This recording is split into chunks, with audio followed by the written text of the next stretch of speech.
Mustafa Caner. He's an assistant professor of Iranian studies at the Middle East Institute of Sakarya University and joins me now live from the Turkish province of Sakarya. Professor, thank you so much for being with us on the program.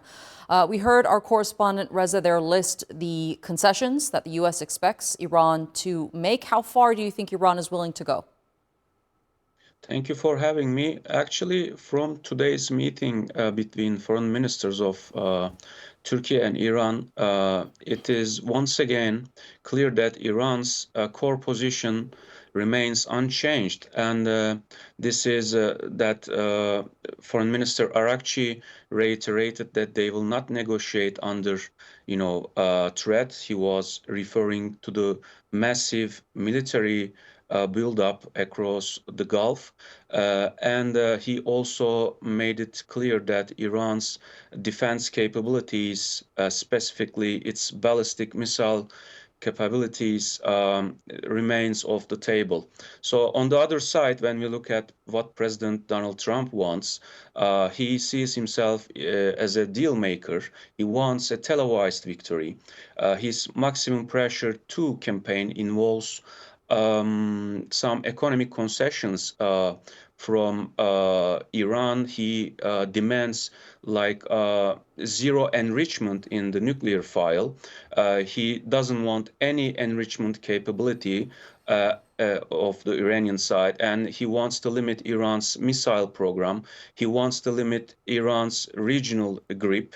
And he also, meanwhile, he also wants to assuage Israel's security concerns regarding Iran and their demands.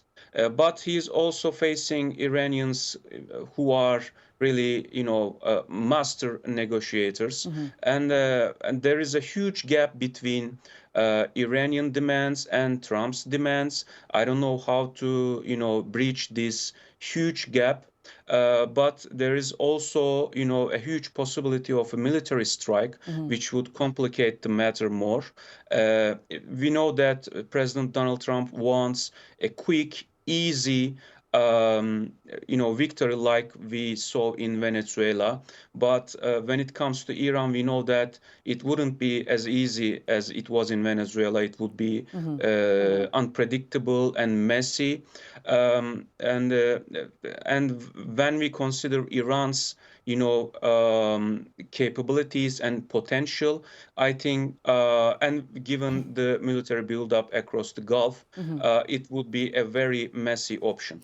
You said that it's going to be tough to bridge the gap between what Iran is willing to do and the concessions that the United States is asking from Iran. Turkey has, however, stepped in as a mediator at this point in the conflict because they not only want to see these two countries be on better terms, they also are worried of the geopolitical implications that this may have, that military action may have, especially when it comes to security. Yeah, exactly. The potential of a direct conflict between Iran and the United States concerns Turkey on multiple fronts. Like we are talking about border security here. We are talking about a risk of power vacuums, across the frontier. We are talking about a huge possibility of irregular refugee wave.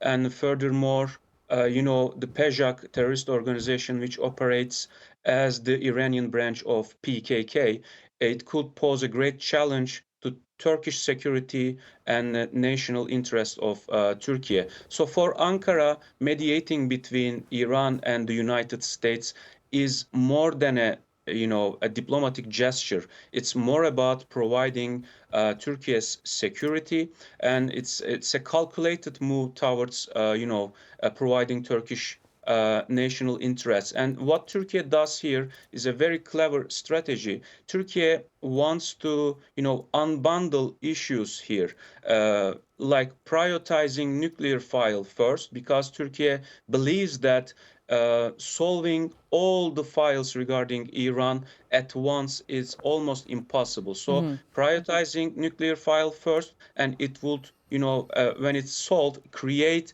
a really, a positive room for solving other other files as well. And Turkey is also in close coordination with regional countries like Saudi Arabia, Egypt, Qatar, and Pakistan. So Turkey works on multiple fronts diplomatically, and it's more than a favor for Iran. Turkey is trying to, provide its national security here. Okay, Mustafa Caner, thank you so much for being with us here on the NewsHour and sharing that analysis with us. Thank you for having me.